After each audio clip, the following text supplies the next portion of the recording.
modifikasi permukaan polietilen daur ulang sebagai bahan baku komposit berbasis tandan kosong kelapa sawit.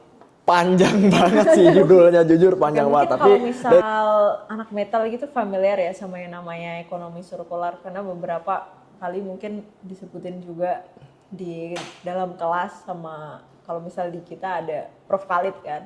Halo GP Friends, selamat datang dan salam kenal. Di sini perkenalkan nama gue Dika sebagai pembawa acara buat acara Politalk dari GP Tech SCUI 2024 seri ketiga. Jadi pada Politalk kali ini kita bakal membicarakan satu hal yang cukup menarik nih, yaitu tentang tugas akhir tentang polimer. Dan juga kita akan membahasnya dari berbagai sudut pandang nih. Selain itu kita juga sudah membawakan salah satu narasumber yang sangat keren banget. Dia ini adalah salah satu alumni dari Teknik Metalurgi dan Material Universitas Indonesia. Mungkin buat lebih lengkapnya kita berkenalan dulu kali ya sama narasumbernya. Silahkan Kak. Hai semuanya, kenalin gue Dea Talita, biasanya dipanggil Dea, dari Teknik Metalurgi Material angkatan 2020 dan kebetulan gue baru lulus kemarin di bulan Agustus ya. Ya, mungkin. Oke nih, jadi kita jadi kenal nih sama narasumber kita, yaitu Kak Dea. Nah, di sini karena kita akan membahas tugas akhir tentang polimer, mungkin kita akan bertanya dulu judulnya apa sih Kak? Mungkin judulnya agak panjang ya. Judulnya itu modifikasi permukaan polietilen daur ulang sebagai bahan baku komposit berbasis tandan kosong kelapa sawit. Panjang banget sih judulnya, jujur panjang banget. Tapi dari judulnya mungkin kita udah bisa dengar ya, ada polimer, ada komposit, ada polietilen dan sebagainya. Mungkin kita bakal nanya dulu alasan kakak kenapa sih ngambil tugas akhir dengan tema ini? Sebenarnya kalau misal ditanya dari awal, mungkin karena gue sebelumnya udah ini ya familiar sama polimer sendiri. Jadi sebelumnya tuh mungkin backgroundnya gue tuh aslab polimer. Oh, oke. Terus dari situ akhirnya kenal sama beberapa dosen polimer juga dan kemudian akhirnya gue merasa kayaknya nih bakalan cocok deh kalau misal gue jadiin tugas akhir gitu. Makanya gue ngambil polimer. Gokil, keren. Oke. Dari jawaban tadi mungkin aku pengen tahu lebih dalam lagi nih. Kenapa sih polimer kompositnya? Kan tadi di judulnya ada kompositnya juga ya. Kenapa sih kompositnya ini menarik buat kakak bahas di tugas akhirnya kakak? Polimer komposit ya. Sebenarnya kan kalau misal polimer sendiri itu tuh udah banyak gitu ya. Kayak misal aplikasi polimer buat botol plastik, terus habis itu buat kemasan juga udah banyak. Nah orang-orang tuh kadang nggak aware gitu ya terkait bahwasanya polimer ini itu juga bisa dicampurin loh dengan material lain dan terbentuk kayak namanya komposit polimer itu. Dan aplikasinya itu sebenarnya macam-macam. Even kalau misal di punya gue sendiri itu diaplikasikan buat macam konstruksi gitu. Jadi biasanya buat misal nih berdinding atau buat lantai gitu. Jadi aplikasinya itu banyak. Oke, berarti lebih ke konstruksi ya buat aplikasiannya. Iya, Oke, mantap banget, menarik. Oke, kan kalau kayak gitu kan pasti butuh penelitian juga nggak sih Kak? Sama kayak pengujian juga? Pasti. Nah, selama proses penelitian sama pengujian gitu tuh ada kendala nggak sih Kak? Sama prosesnya dulu deh gimana selama penelitian dan juga pengujian? Kalau misal kendala ya, sebenarnya kendalanya macam-macam. Apa aja tuh? Tapi mungkin lebih ke ini sih, mungkin kendalanya karena gue baru pertama kali juga melakukan penelitian yang bener penelitian gue lakukan secara sendiri gitu ya. Mungkin kendalanya lebih ke kayak misal ada sesuatu yang nggak gue ketahui sebelumnya, gue harus konfirmasi dulu, nggak bisa seenaknya gue memutuskan atau menyimpulkan oh ini tuh dilakukan seperti ini loh. Nah gue harus konfirmasi dulu dengan caranya, misal gue tanya dulu ke dosen ya, terus habis itu baru gue biasanya dosen tuh bakalan yang kayak coba kamu searching dulu nih di paper atau di artikel yang sudah dipublish. Nah, kamu konfirmasi dari situ udah bener atau belum sih. Nah, kalau misal udah bener, baru kita konfirmasi lebih lanjut lagi ke dosennya, baru bisa dilakuin gitu. Oke. Paling lebih ke itu. Selain dari dosen itu ada bantuan dari aslab polimer yang lain juga nggak sih Kak buat bantuin tugas akhirnya? Sebenarnya pasti ada ya. Pasti ada ya? Karena beberapa juga kalau misal kita bicara aslab polimer, kan aslab polimer emang selain emang mereka mengurusi operasional lab polimer gitu ya. Mereka juga kadang membantu tugas akhir atau mereka misal yang ada S2, S3 yang penelitian di sini, mereka kan juga bantu. Nah, biasanya gue juga kadang minta bantuan ke mereka kalau misal ada beberapa hal yang sedang tidak bisa gue lakukan, nah biasanya gue minta bantuan ke mereka gitu. Mereka juga bantu ikut. Nice, mantap banget penelitiannya. Ternyata nggak nyangka banyak tantangan juga ya. Juga banyak yang bantuin juga ternyata. Terus selain tantangan tadi, mungkin kan dari tantangan tadi ngefek ke hasilnya, hasil akhirnya. Terus dari hasil akhirnya itu sesuai nggak sih Kak sama ekspektasi Kakak buat tugas akhirnya? Sesuai harapan nggak? Kalau misal ngomongin tentang hasil, sebenarnya hasilnya itu nggak 100% sesuai dengan apa yang gue research gitu ya di paper atau di artikel yang telah gue temukan. Mungkin kenapa hasil ini tidak sesuai 100% karena banyak faktor juga yang bisa memengaruhi itu. Kayak misal ya kalau di paper, misal mungkin hasilnya taruhlah setelah mereka lakukan pengujian, kekuatannya meningkat 100% atau enggak sampai 100% sih, biasanya 50% atau 30% gitu.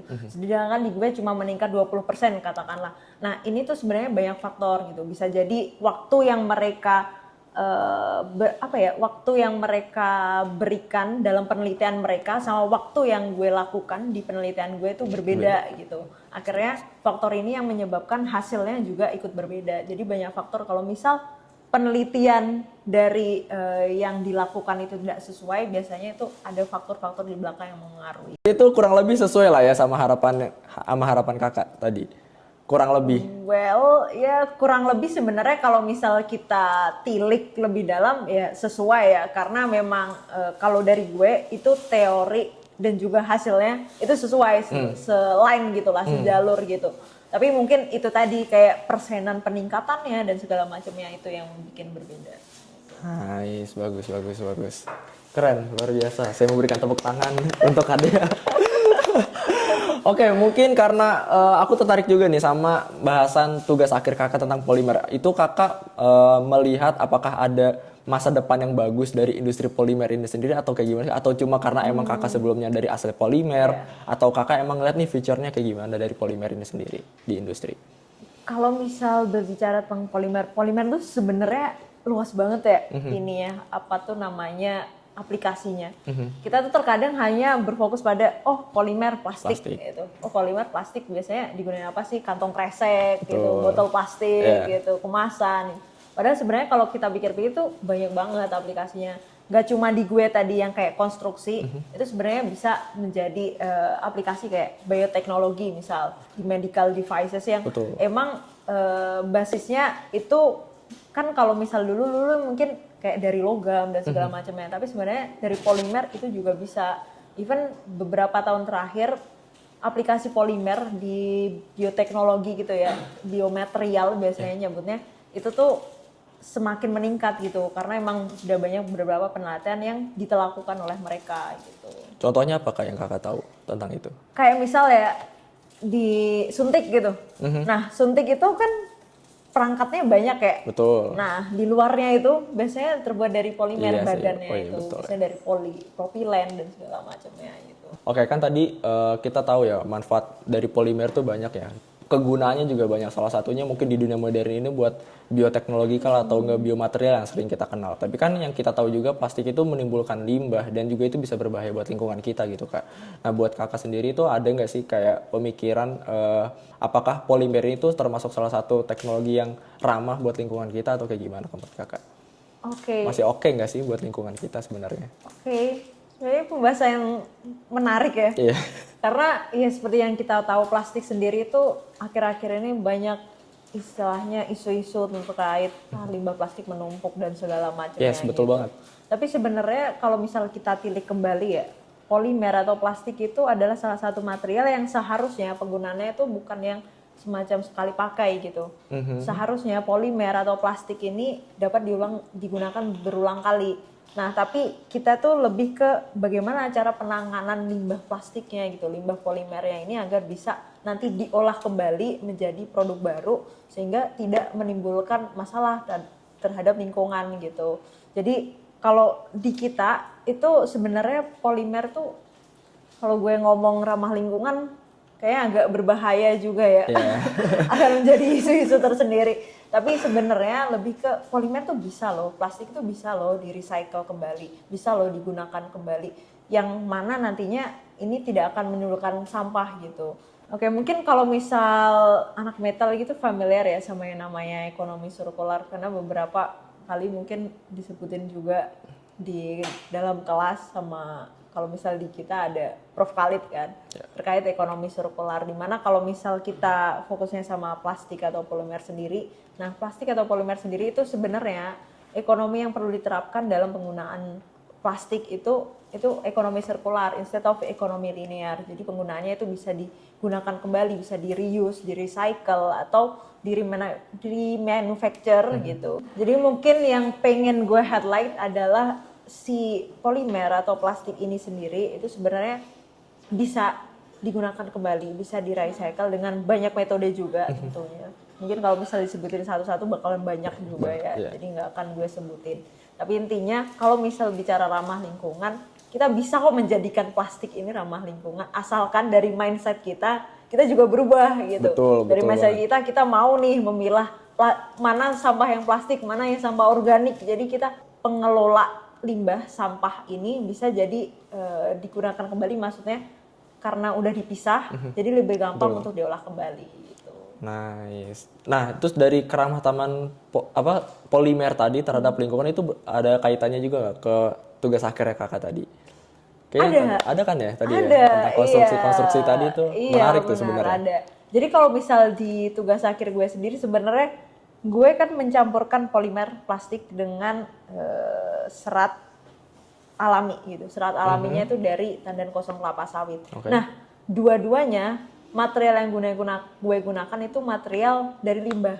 Jadi plastiknya, polietilenanya itu dari limbah polietilena. Terus serat alaminya itu dari limbah tandan kosong kelapa sawit. Jadi dua-duanya dari limbah. Nah, kedua limbah ini bisa menghasilkan produk baru, yaitu komposit tadi. Gitu.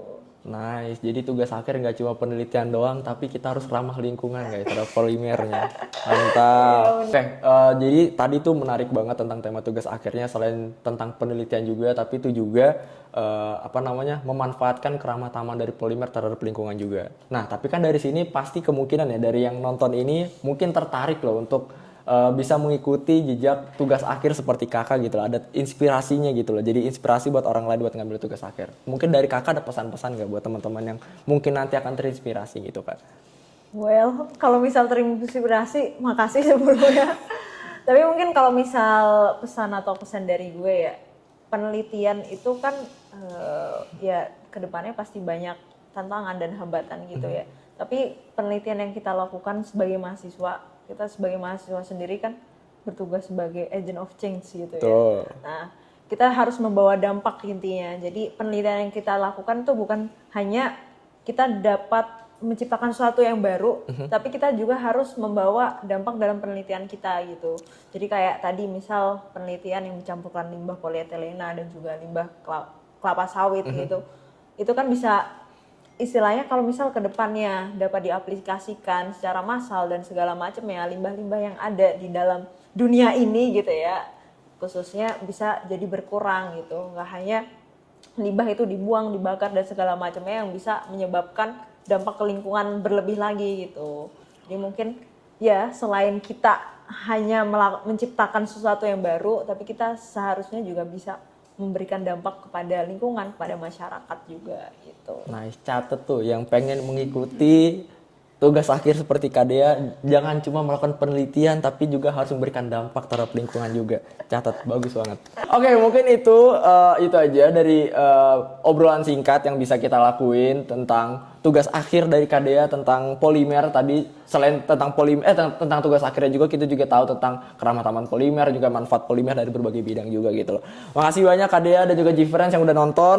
Jangan lupa sharing, like, comment, and subscribe, dan sampai jumpa di seri Politalk selanjutnya. Dadah.